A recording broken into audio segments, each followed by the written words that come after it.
Bom, vamos abrir então Lucas 15, do versículo 11 ao 24. Lucas 15, 11 ao 24. Não tá funcionando? Lucas 15, 11 ao 24. Jesus continuou. Um homem tinha 2 filhos. O mais novo disse ao seu pai: Pai, quero a minha parte da herança. Assim ele repartiu sua propriedade entre eles. Não muito tempo depois, o filho mais novo reuniu tudo o que tinha e foi para uma região distante, e lá desperdiçou os seus bens vivendo irresponsavelmente. Depois de ter gasto tudo, houve uma grande fome em toda aquela região, e ele começou a passar necessidade. Por isso foi empregar-se com um dos cidadãos daquela região, que o mandou para o seu campo, a fim de cuidar de porcos. Ele desejava encher o estômago com as vagens de alfarrobeira que os porcos comiam, mas ninguém lhe dava nada. Caindo em si, ele disse: Quantos empregados do meu pai têm comida de sobra e eu aqui morrendo de fome? Eu me porei a caminho e voltarei para meu pai. E lhe direi: Pai, pequei contra o céu e contra ti. Não sou mais digno de ser chamado teu filho. Trata-me como um dos teus empregados. A seguir levantou-se e foi para o seu pai. Estando ainda longe, seu pai o viu e, cheio de compaixão, correu para seu filho, o abraçou e o beijou. O filho lhe disse: Pai, pequei contra o céu e contra ti. Não sou mais digno de ser chamado teu filho. Mas o pai disse aos seus servos: Depressa, tragam a melhor roupa e vistam nele. Coloquem um anel em seu dedo e calçados em seus pés. Depois tragam um novilho gordo e matem-no. Vamos fazer uma festa e comemorar. Pois este meu filho estava morto e voltou à vida. Estava perdido e foi achado. E começaram a festejar. Aí. Esse texto, essa parábola de Jesus é muito conhecida. Creio que todos nós, um momento da vida ou outro, a gente teve contato com essa parábola. Né? E essa parábola nada mais é do que algo real mesmo que Jesus está contando em termos do que acontece. Por quê? Esse texto aí, essa parábola, ela tem a ver com cada um de nós. Cada um de nós. Uma vez ou outra na nossa vida, nós fomos esse filho pródigo. Vez ou outra, nós também nos tornamos esse filho. Esse filho ele se caiu em si a partir do momento que ele estava no chiqueiro, no pior momento da vida dele. A pior situação da vida dele. E lidando com porcos. Porcos naquela época era o animal detestável. Você não podia ter nenhum tipo de contato com porco. Era um animal, digamos assim, até amaldiçoado. Você não podia ter contato. Então ele realmente chegou, passou do limite, digamos assim, da sua própria ética, da sua própria crença, porque ele não tinha opção. Então ele realmente entrou num buraco e estava se sentindo. E ele caiu em si, a Bíblia diz. Ou seja, ele percebeu o que ele fez. As escolhas que ele fez levou ele para esse caminho. E este caminho era o caminho onde o pai não estava, porque ele decidiu trilhar esse caminho sozinho. Então, desde Gênesis, que esse texto também nos leva até Gênesis, quando Adão e Eva resolveram comer do fruto, eles também decidiram chegar para o pai e pedir a herança, igual esse menino aí. E chegaram e falaram: pai, a gente não precisa de você, a gente vai fazer as coisas do nosso jeito. Então eles também decidiram tomar o caminho do pecado e desde então o pai tem tentado conquistar os filhos. Mas aí Jesus veio e as coisas mudaram, mas a gente ainda às vezes continua sendo igual esse menino. Às vezes a gente também quer tomar o nosso próprio caminho, às vezes a gente também quer fazer as nossas próprias coisas, às vezes a gente também peca. E quando a gente se dá em si, a gente está numa situação onde a gente está se sentindo sujo. A gente está se sentindo fedido, a gente está se sentindo não merecedor. E daí a gente pensa assim: puxa, eu quero voltar para o pai. Porque o arrependimento é aquele onde você percebe a situação que você está e você quer mudar, mas você quer voltar para o pai. Mas como é que você volta para o pai? Fedido, cheirando a porco, sem ter chegado para o pai e praticamente ter falado para ele que não precisa dele? Como que a gente volta para o pai numa situação dessa? Principalmente, sabe aqueles primeiros 5 minutos que você cai em si quando você erra e quando você pega, que você se sente assim o pior ser do universo? Como que eu volto pro Pai? Parece que tudo que você conquistou não vale mais. Não está valendo mais.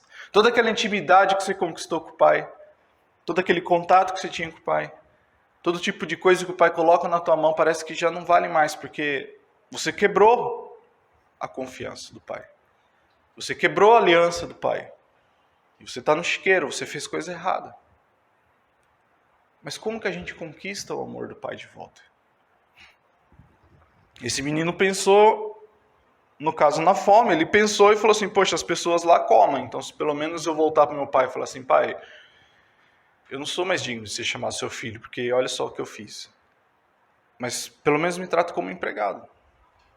Essa é a mentalidade dele de voltar para o pai. E às vezes a gente também pensa a mesma coisa. Assim, não, eu preciso ter um argumento para eu voltar para o pai.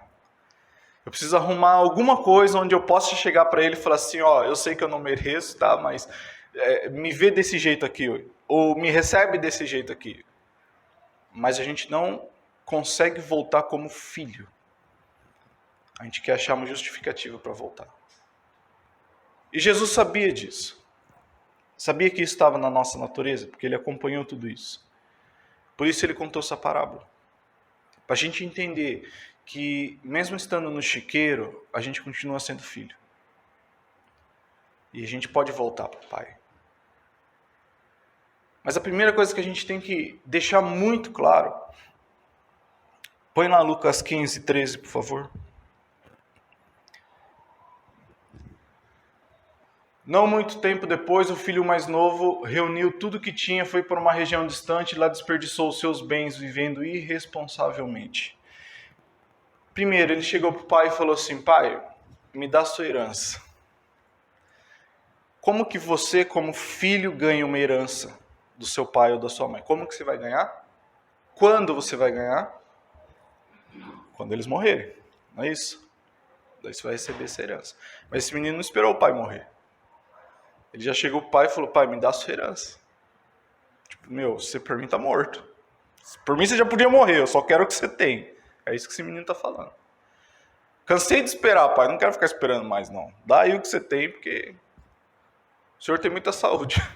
Vai demorar muito, quero agora. Primeiro que a gente não pode buscar aquilo que o pai tem, a gente tem que buscar aquilo que o pai é. Primeira coisa, esse menino não estava buscando o pai pelo quem ele é, mas pelo que o pai tinha, as propriedades que o pai tinha. Então ele pensou, pô, aquilo que o pai tem, ele pode me dar e eu vou fazer melhor do que eu ficar aqui debaixo da tutela dele. Não, eu vou querer seguir meu próprio caminho. Então, pai, se você não vai morrer, o senhor pode pelo menos me dar a sua herança, fingir que você morreu por mim e cada um segue seu caminho. É isso que ele falou. Mas o cristão tem uma infeliz mentalidade que Deus parece que não está ciente das nossas necessidades. A gente pensa assim, que Deus parece que não está ciente. Que a gente precisa de dinheiro para pagar isso, dinheiro para fazer aquilo, dinheiro para fazer outra coisa. Talvez esse menino também estava na cabeça dele pensando, pô, se meu pai me desse herança, eu podia fazer isso, eu podia fazer aquilo, eu podia ir para aquele lugar, eu podia sair para cá. A gente faz os nossos planos, e boa parte dos nossos planos envolve dinheiro. Mas eu vou falar uma coisa para você, não peça dinheiro para Deus. Não peça. Deus sabe das coisas que você precisa e Deus sabe das coisas que você quer. Mas quando você pede dinheiro para o pai, o que você está pedindo para ele? Um auxílio para poder te livrar das suas responsabilidades? Para poder te ajudar a desafogar? Mas se é isso, a gente então está esquecendo do fato de que ele cuida de todas as áreas da nossa vida, inclusive a área financeira. Toda vez que a gente chega para Deus e fala, Senhor, me dá dinheiro para fazer algo, eu não estou falando que a gente não deve orar para melhorar em situação financeira. Isso faz parte, assim como a gente deve orar para todas as áreas. Mas quando a gente só chega para o Pai e fala assim, Senhor, me dá dinheiro, Senhor, me dá dinheiro, Senhor, me dá dinheiro, Senhor, me dá dinheiro, gente, a gente está esquecendo aquilo que o Pai é. Pai. Pai não deixa filho passar necessidade.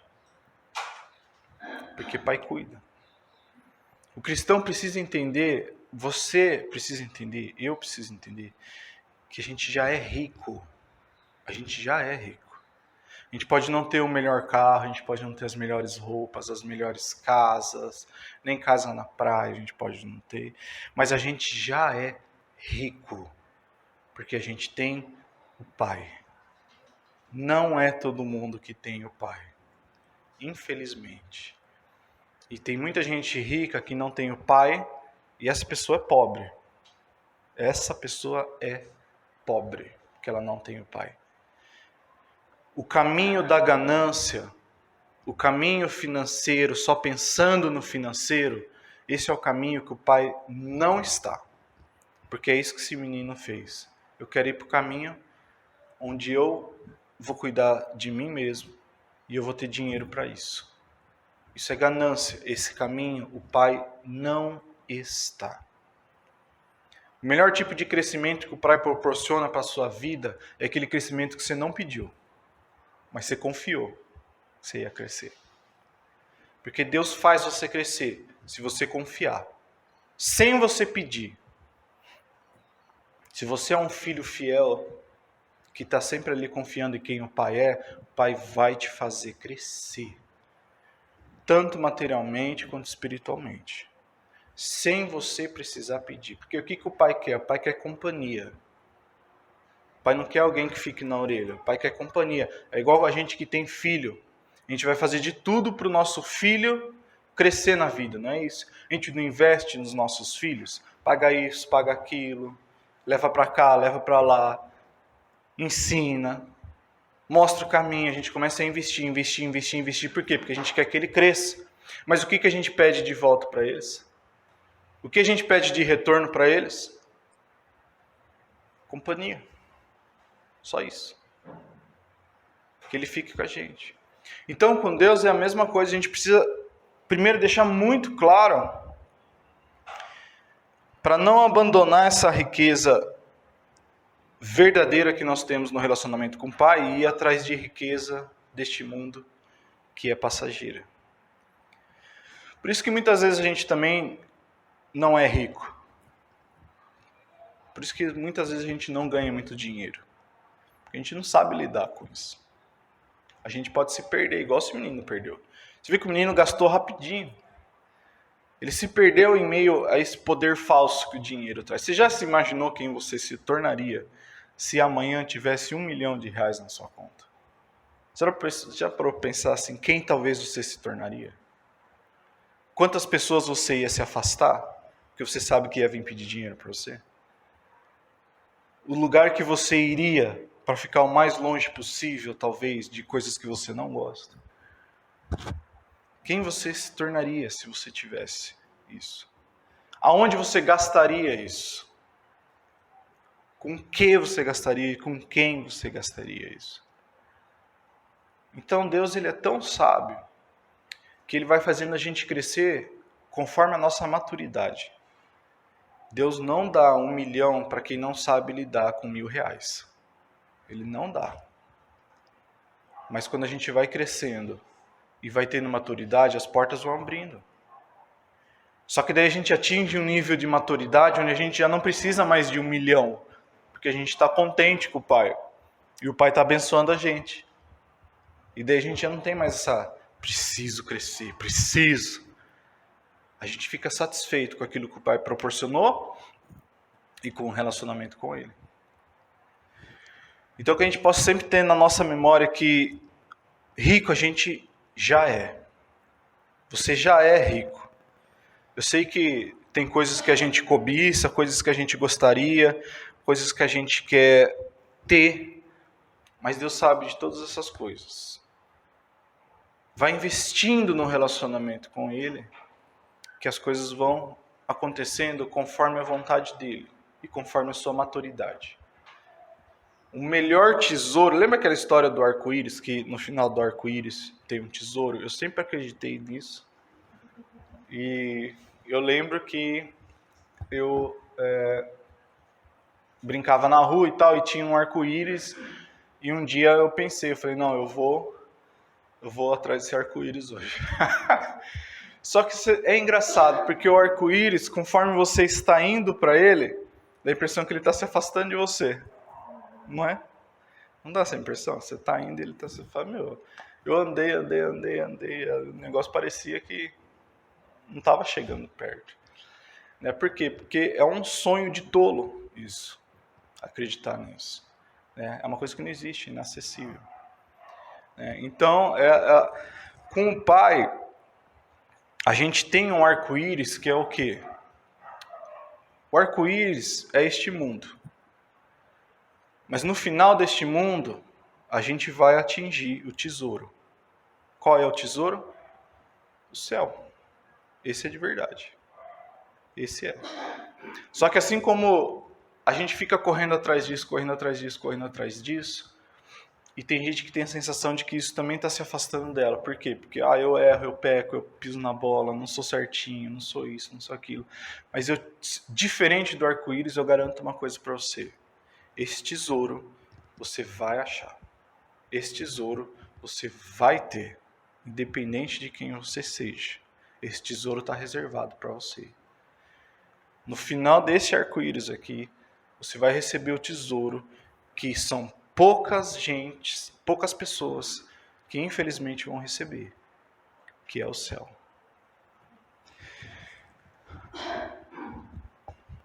A terceira coisa para a gente perceber nesse texto, põe Lucas 15, versículo 17 e 19, por favor.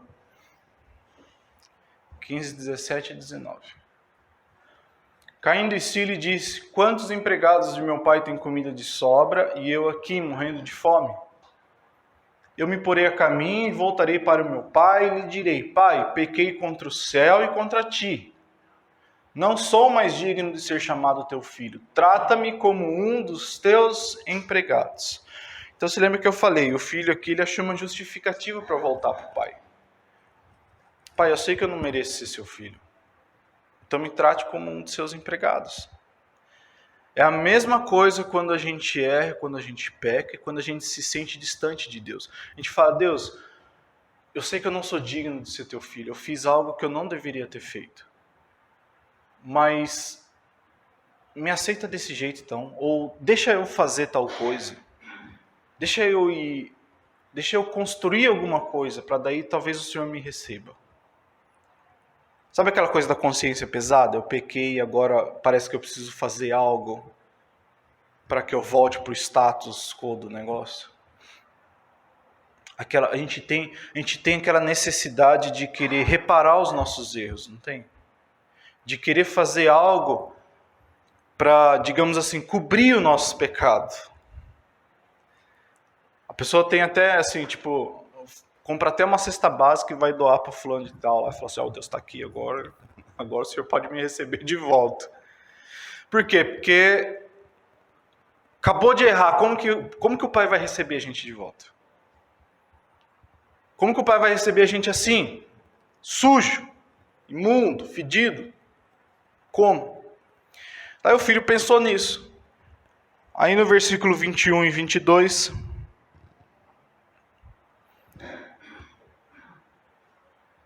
o filho lhe disse, aqui é quando o filho já encontrou o pai, o filho lhe disse: Pai, pequei contra o céu e contra ti, não sou mais digno de ser chamado teu filho.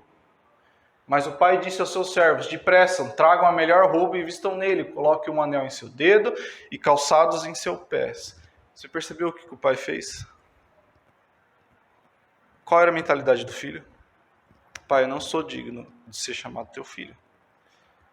Me trate como um empregado, funcionário. Mas ele chegou para o pai e falou: Pai, eu não sou mais digno de ser chamado teu filho. Aí o pai fez o quê?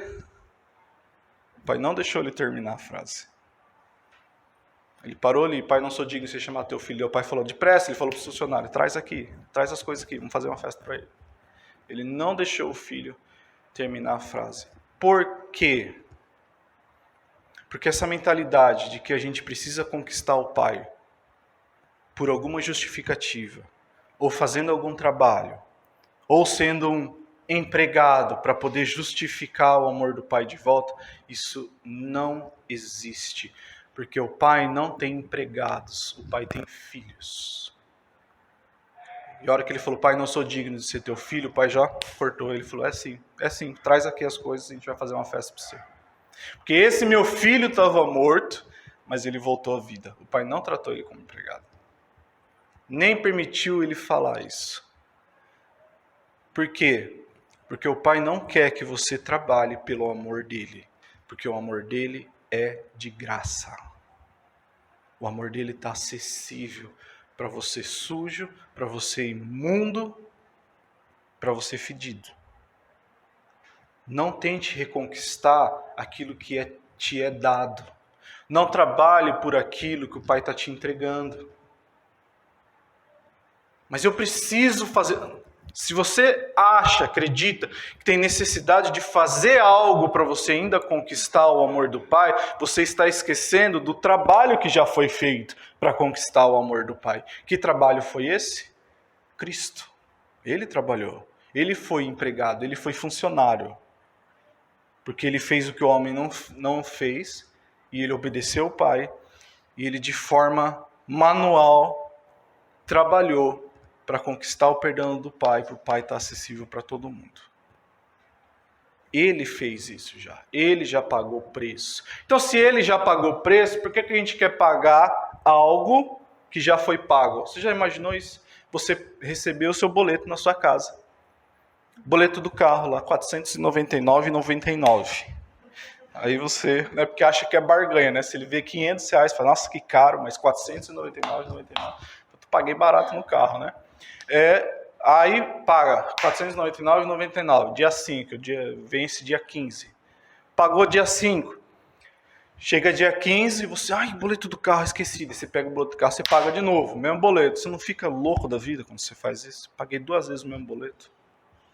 Daí é aquele trabalhão para você mostrar que você pagou 2 vezes o mesmo boleto.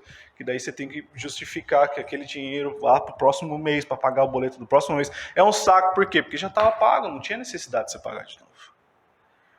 Mas é a mesma coisa com o Pai vai chegar para você e falar assim, por que você está querendo pagar algo que já está pago por mim? Por quê? Por que você está querendo trabalhar algo por alguém que já trabalhou e já construiu?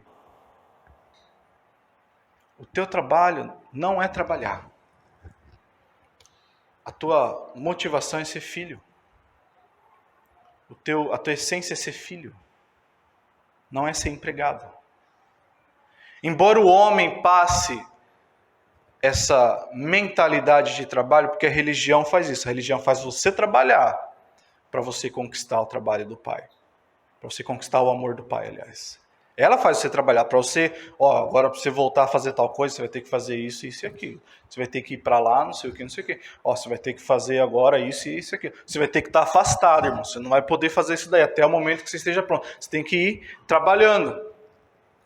Mas o Pai não encara dessa forma.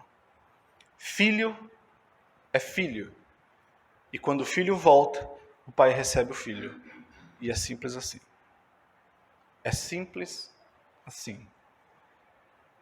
Aquela questão de penitência, que eu cresci com penitência, numa igreja com penitência, onde se você fizesse algo errado, você ia estar fora do louvor, você não ia poder tomar ceia, você não ia poder fazer isso, não ia poder fazer aquilo, você não ia poder fazer outra coisa. Aí o cara começa a te cortar de tudo, porque você errou. Daí você chega e você fala, então vou sair, porque eu não consigo fazer nada.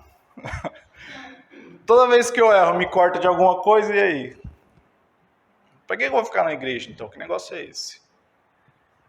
Quando, na verdade, o Pai não impôs nada, mas quem impôs foi a religião. Por isso que Jesus, contando isso aqui, o povo ficou doido.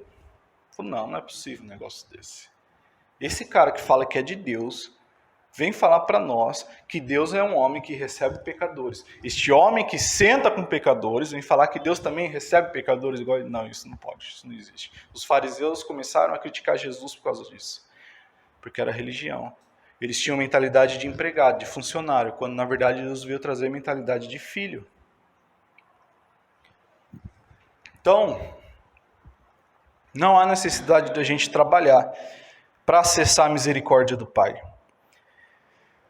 E a quarta e penúltima coisa, que a gente precisa entender que Deus, Ele é o único que tem perdão dos seus pecados. A misericórdia dele tem perdão para os teus pecados, mas também tem poder para renovar a aliança e te dar autoridade de novo. Só Deus faz isso. Só Ele faz isso. Como assim? Aquele texto que a gente leu, Lucas 15, versículo 23 a 24.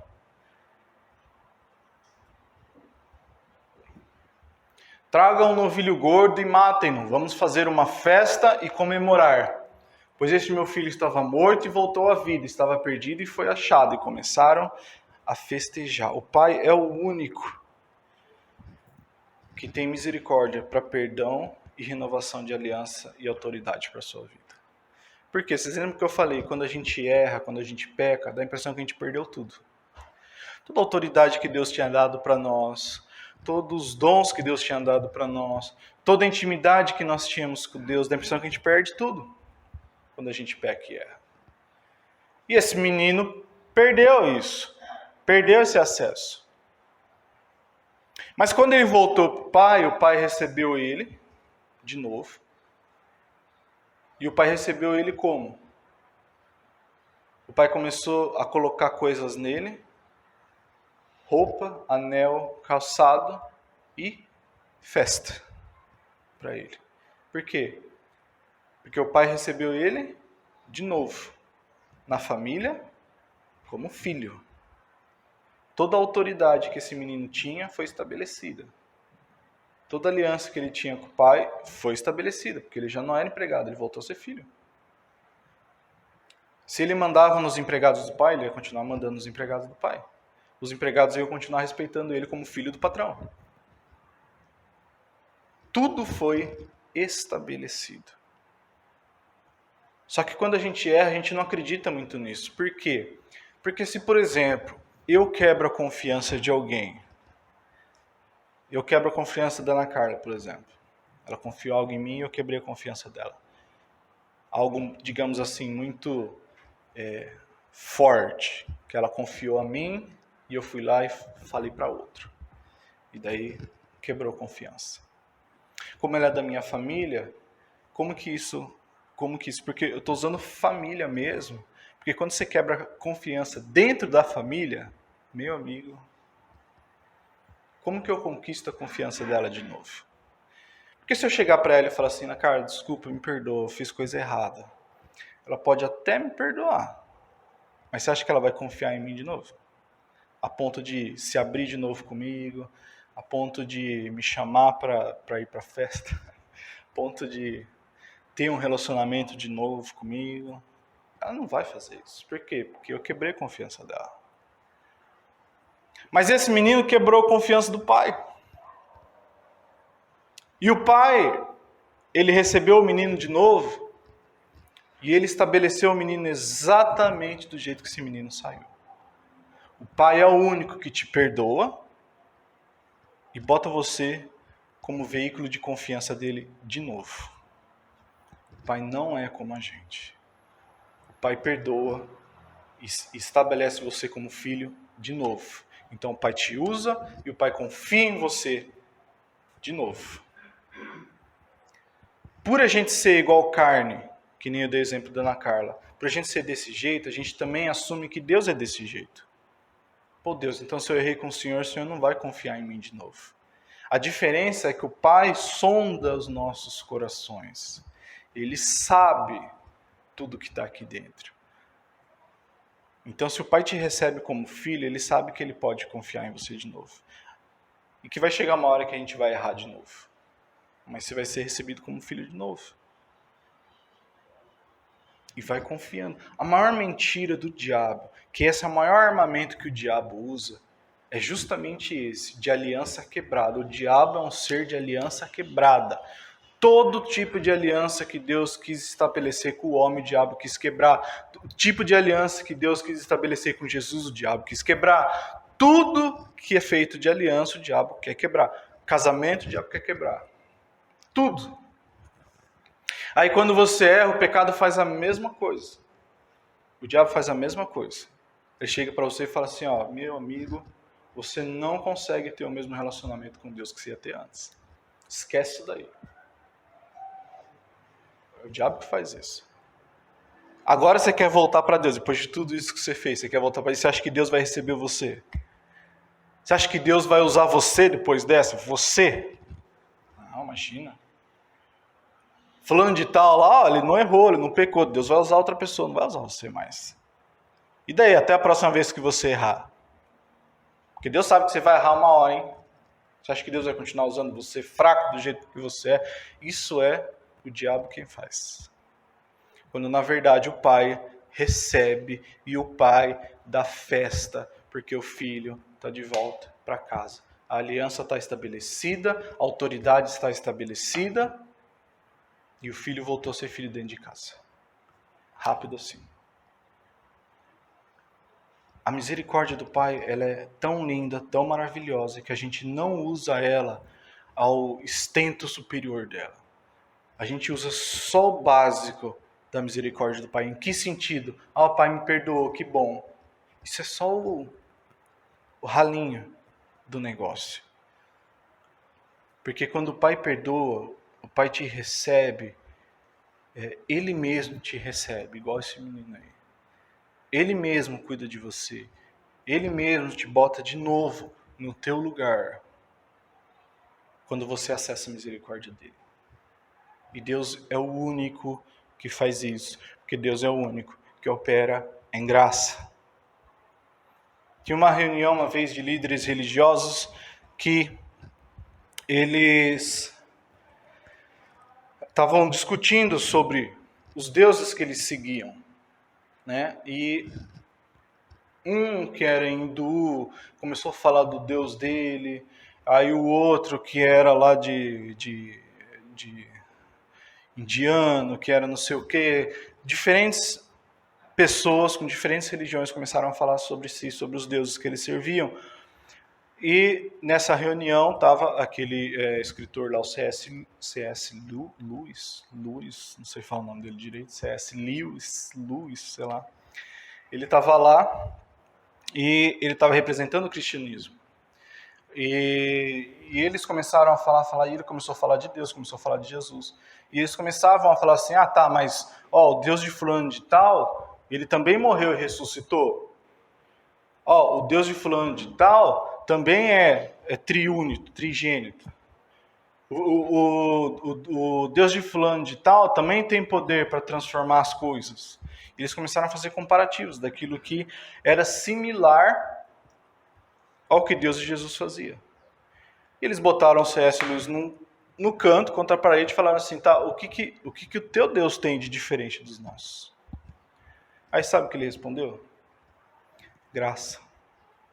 Que o Deus de vocês todos exigem alguma coisa. O meu não. O meu ele se doa. Ele não pede. Esse tipo de misericórdia que Deus tem para a nossa vida. Só que a gente ainda encara Deus como os outros deuses. Onde ele está pedindo o que já foi dado para nós. Graça. E para encerrar, põe em Lucas 15, 22, por favor. Se Deus tem misericórdia para a gente, como que ele aceita a gente de volta? Como que ele vai receber a gente fedido, sujo, cheirando a porco de novo? Como que ele faz isso? Lucas 15, 22, mas o pai disse aos seus servos, depressa, tragam a melhor roupa, vistam nele, coloquem um anel em seu dedo e calçados em seus pés. Antes disso, né, não precisa pôr, mas antes disso, o pai recebeu ele com outras coisas. Depois disso aqui, o pai também recebeu ele com outras coisas. Mas a gente vai se atentar a essas três aí. Melhor roupa, anel e calçado. Primeira coisa, o pai não recebeu o filho do jeito que o filho chegou. Aliás, o pai recebeu o filho do jeito que o filho chegou. Mas o filho entrou para casa diferente do jeito que ele chegou. Porque o pai colocou nele a melhor roupa, colocou nele anel e colocou nele calçado. Então ele entrou para casa diferente do jeito como ele chegou. Mas o pai recebeu ele, fedido, imundo e cheirando a porco. Coisa detestável. Mas o pai recebeu ele. E quando a gente fala de melhor roupa, porque de novo, vocês sabem, estou constantemente falando que a Bíblia interpreta a Bíblia. A melhor roupa. Por que a melhor roupa? Roupa é uma coisa que simboliza o pecado. Vocês lembram que Adão e Eva, eles ficavam nus. Que era a roupa de aniversário, é assim que fala, né? Roupa do nascimento, é essa daí. Eles estavam nus. Quando eles comeram do fruto, a primeira coisa foi que eles perceberam que eles estavam nus. Aí eles sentiram vergonha, daí eles foram lá e se vestiram. Quando eles colocaram roupa, né, eles colocaram roupas de... Esqueci o nome da planta aqui agora, mas era tudo de plantas, né? De jardinagem.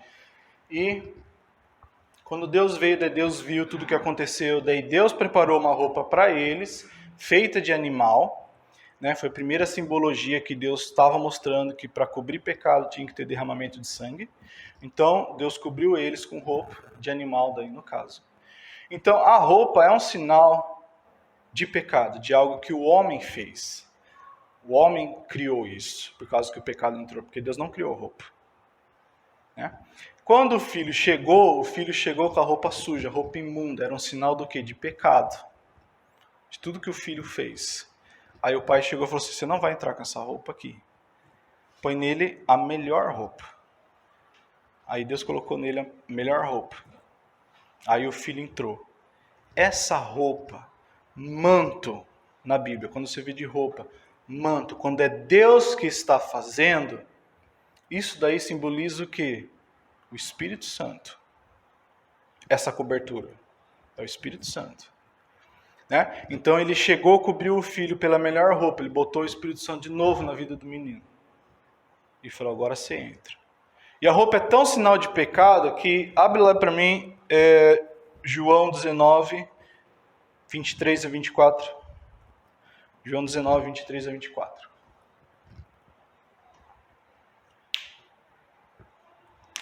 Tendo crucificado... Opa, voltou. Tendo crucificado Jesus, os soldados tomaram as roupas dele e as dividiram em 4 partes, uma para cada um deles, restando a túnica. Esta, porém, era sem costura, tecida numa única peça, de alto a baixo. Não a rasguemos, disseram uns aos outros. Vamos decidir por sorteio quem ficará com ela. Isso aconteceu para que se cumprisse a escritura que diz, dividiram as minhas roupas entre si e tiraram sortes pelas minhas vestes. Foi o que os soldados fizeram. Jesus foi crucificado nu. Para mostrar que ele estava sendo crucificado santo. Nem a roupa estava ali mais. Porque roupa era sinal de pecado. Então Jesus foi crucificado sem roupa. Puro, do jeito como ele era. Né? Para a gente ver como a roupa realmente era um sinal de pecado. Né? Aí o filho chegou, o pai colocou nele a melhor roupa, que simboliza o Espírito Santo. E daí a gente lembra de um salmo, o Salmo 30, versículo 11. Salmo 30, versículo 11. Que foi aquilo que aconteceu com o filho, que é o que acontece conosco quando o Pai coloca em nós a melhor roupa. Mudaste o meu pranto em dança, a minha veste de lamento em veste de alegria. O filho chegou para o pai todo, pai. O pai foi lá, botou nele a melhor roupa e fez para ele uma festa. Então o pai transformou a vestimenta dele de lamento em veste de alegria. Esse é o acesso à misericórdia do Pai. O teu lamento vira alegria. Só Ele faz isso. Né? Então ele colocou a melhor roupa, depois ele colocou um anel. O anel na Bíblia, ela significa aliança, né? E autoridade. Aliança no sentido de proximidade com a pessoa, né? Igual um marido e mulher, de proximidade, de intimidade. E significa também autoridade. Que essa pessoa que tem um anel tem autoridade. Põe Gênesis, por favor. Gênesis 41, 42. Capítulo 41, versículo 42. Gênesis capítulo 41, versículo 42. Muito conhecido também, mas é um daqueles detalhes que passam despercebido quando a gente lê rapidinho. Aqui é quando José já interpretou o sonho para Faraó, Faraó se encantou com José, e daí Faraó foi colocar José como líder, né, depois dele, como líder do Egito. Olha só o que ele fez. Em seguida, o Faraó tirou do dedo seu anel de selar e o colocou no dedo de José. Mandou-o vestir linho fino e colocou uma corrente de ouro em seu pescoço. O que o Faraó fez? O Faraó arrancou o anel dele, colocou na mão, no dedo de José. Isso significava o quê? Que José tinha a autoridade do Faraó. Então tudo que José falasse, todo mundo tinha que obedecer. Porque as pessoas iam olhar o quê? O anel de José. Então anel é um sinal de autoridade e de aliança feita. Quando o filho chegou com a aliança quebrada, sem autoridade nenhuma, porque ele queria ser empregado do pai, ele sabia que ele não ia ser filho mais. Mas o pai recebeu ele e fez o quê? A tua aliança e a tua autoridade estão sendo restaurados. E Deus colocou um anel na mão dele. Quando você chega para o pai bota um anel na tua mão, porque a tua aliança com Deus está refeita, com o pai está refeita, e a tua autoridade como filho dele está estabelecida de novo. Isso é imediato. O filho entrou para casa com anel.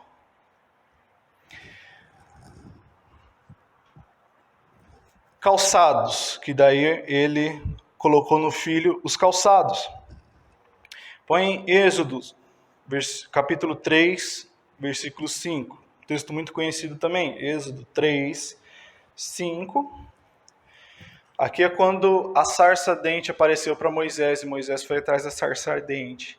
E quando ele chegou perto da sarça, aconteceu isso. Então disse Deus: não se aproxime, tire as sandálias dos teus pés, pois o lugar em que você está é terra santa.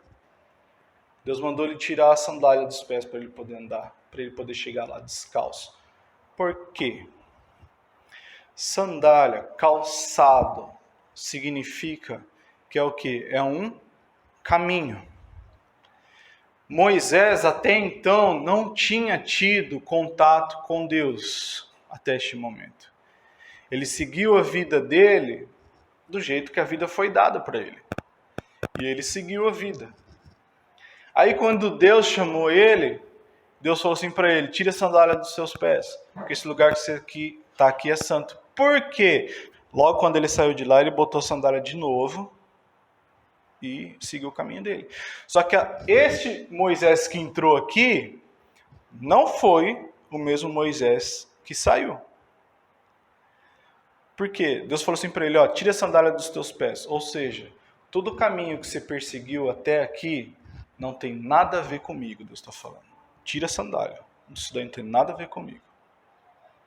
Quando ele saiu, ele voltou a calçar as sandálias de novo. Por quê? Porque daí Deus estava no controle da vida dele, e daí ele ia perseguir um novo caminho. Aí Deus deixou ele colocar a sandália, digamos assim. Porque é como se Deus estivesse falando assim: agora a tua sandália vai seguir os passos que eu der. Aquela sandália lá, foi você que andou com ela. Agora você vai dar novos passos, novos caminhos. Então sandália, calçado, simboliza novos caminhos. E Efésios, põe Efésios capítulo 6, versículo 15. Efésios 6, 15.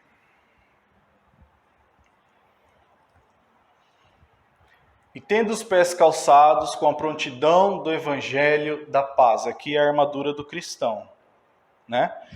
Então, nos pés calçados com a prontidão do evangelho da paz. Os pés é paz. Então, o que aconteceu? Aquele filho chegou, o pai colocou nele novos calçados. né? Por quê? Era como se o pai estivesse falando assim: filho, agora você vai seguir o caminho da paz. Agora sim. Era como se Deus estivesse falando: agora você vai seguir o meu caminho. E o meu caminho é um caminho de paz. Por isso que tem a sandália ali. Então o filho chegou. Ele recebeu a bênção do pai pelo Espírito Santo. Ele recebeu a aliança dele de novo. Foi restaurada a aliança dele. Recebeu a autoridade do pai de novo. E o pai falou assim: continua nesse caminho comigo, que esse caminho é o caminho de paz para a sua vida. Aí o pai colocou nele o calçado: siga os meus passos, porque os meus passos são passos de paz. Olha só, até aí, tudo que o pai fez para receber esse menino de volta. Como não foi algo assim, ó, como o pai pensou em tudo. E fora isso, o pai deu para ele. Antes do pai colocar essas coisas nele, o que o pai fez? O pai deu para ele um abraço e o encheu de beijos. Não é isso que tem antes, que a gente leu? O pai deu abraço e encheu ele de beijos. Por quê? Abraço é um sinal de recepção e acolhimento. Certo? Quando Jesus, eu sempre costumo falar sobre isso, mas quando as mães das crianças foram levar Jesus só para impor a mão, os discípulos não deixaram as crianças chegarem até Jesus. Jesus fez o quê? Jesus brigou com os discípulos e Jesus abraçou as crianças. Por quê? Jesus estava falando assim: não, eu recebo as crianças. Eu recebo, eu acolho elas. Abraço é sinal de acolhimento e de recepção. Então o filho chegou, o pai: eu te recebo, filho. Eu te acolho, filho. Aí o pai deu beijos no filho. Beijos é o sinal do quê? Onde tem beijo na Bíblia? Não vai falar Eclesiastes, não. Não vai falar Cânticos, né? Cânticos é cheio de beijo. Mas tem um beijo muito específico na Bíblia que nos leva a um sentimento muito forte, que era o beijo de Judas. Judas deu um beijo em Jesus, porque era o sinal que ele tinha combinado com os soldados: quem eu beijar, esse é para que você prender, esse é para você prender. Então era um sinal da traição de Judas o beijo. Era o beijo falso, né? Então se o beijo de Judas era um beijo de traição, o beijo do pai é um beijo de amor. É um beijo de amor. Então o pai recebeu ele: eu te recebo, filho. E começou a beijar, tipo assim: eu te amo, filho. Daí o pai deu essas coisas para ele: roupa, anel, calçado. Aí o filho entrou na casa. Diferente do jeito como ele chegou. Só que tem mais uma coisinha. Tem mais uma coisinha. O pai chegou e falou assim: peguem o novilho gordo, não é isso que ele falou? E matem-no. Vamos fazer um churrasco. Você vê como Deus, eu falei para vocês, Deus gosta de festa, Deus gosta de churrasco.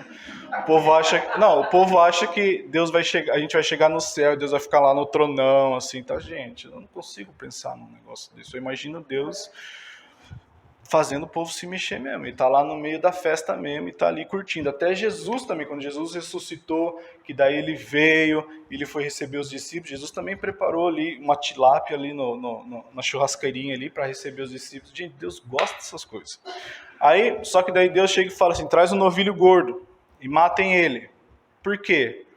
Quem que esse novilho gordo representa?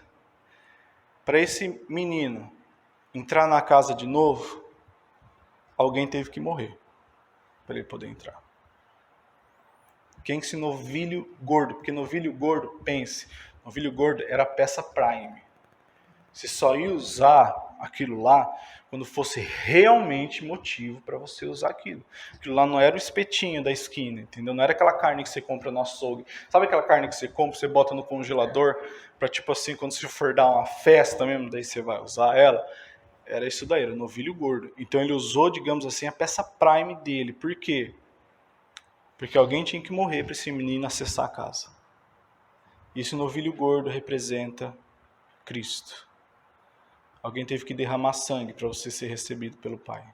Para você entrar na casa do Pai. Então a gente vê aí, O Pai colocando o Espírito Santo de novo na vida do filho.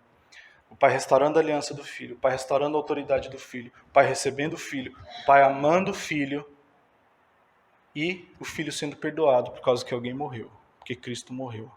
Toda a trindade junta para receber o filho de novo, que estava cheirando a porco, estava fedido, fez coisa errada, fechou a cara para o pai, quis que o pai morresse, mas o pai fez tudo isso.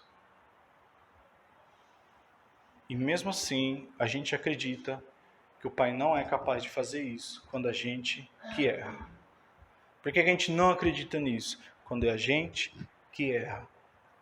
E sabe de um detalhe curioso? Que nesse texto de Lucas 15, antes, você vai ver que Jesus conta mais outras 2 parábolas. Ele conta as 3 parábolas, na verdade. A primeira parábola é aquela da ovelha perdida, que todo mundo conhece, né? Vocês gostam de cantar aquela música lá, né? Das 100 ovelhas e tal, não sei o quê. Era a ovelha perdida. Depois você tinha a parábola da moeda perdida, a dracma perdida, e daí você tinha essa parábola que Jesus contou, que era do filho perdido, certo? Mas uma ovelha, você já viu ovelha? Ovelha é um bicho ignorante. É um bicho burro, é verdade, a ovelha é um bicho burro. Por isso que ele segue a outras ovelhas, ele não consegue pensar por si só.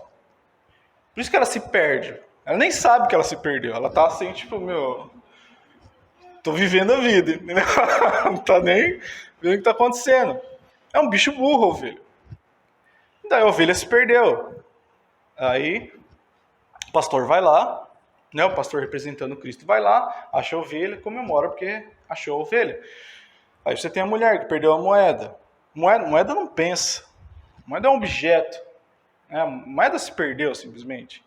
Aí ela vai, procura, tenta achar a moeda, acha a moeda, fica feliz, também faz festa. Né? Aí no caso seria representando o Espírito Santo. Aí você tem a vez do pai. Só que quem se perdeu dessa vez? Foi um ser pensante, foi um ser que toma decisões e foi um ser que escolheu se perder. Mas mesmo assim, o pai recebeu e o pai fez festa também para isso. Que quem escolhe se perder é você, sou eu. Mas quando a gente volta para o pai está exatamente desse jeito para receber. E ele recebe a gente exatamente desse jeito. A gente precisa parar com a mentalidade de Deus no trono. Não é isso, quando você pensa em Deus, você não pensa nisso. Aquele cara sentadão no trono. Não pensa isso. Aquela coisa. É muito difícil tirar essa mentalidade da nossa cabeça. Porque é a mentalidade religiosa. De Deus no trono, Deus no trono, Deus no trono, Deus no trono. Mas aqui a gente vê um Deus que saiu correndo para receber o menino. Não deixou nem o menino chegar, ele foi correndo atrás do menino. Um Deus que fez festa, um Deus que comemorou, um Deus que celebrou, que não era um Deus que estava sentado no trono. Porque Deus tem o trono dele? Lógico que sim. Mas só que aquele não é o lugar preferido de Deus. O lugar preferido do Pai é onde você está. É receber você. É ir atrás de você. Deus se mexe, não é uma estátua. Não é um ser que só fica sentado. Ele levanta, ele se mexe, ele corre, ele vai atrás, ele fala. E esse é o Pai que a gente serve, que infelizmente tem sido enterrado em cima de religião sobre religião. Em cima de pessoas que têm medo dele ainda. Medo do Pai, medo desse Pai que nós vimos. Porque esse filho também estava com medo. Mas o Pai quebrou o paradigma de medo. Não compare aquilo que Deus é com aquilo que as pessoas são com você. Não faça isso. Porque Deus é completamente diferente de como as pessoas reagem aqui na nossa vida. Ele é completamente diferente. Tudo isso o Pai fez para nos receber. E tudo isso é o que o Pai faz para te receber. Essa parábola, ela está muito cansativa. Ela é muito falada. Ela é muito batida. Mas a gente lembra disso. A gente lembra disso no nosso dia a dia.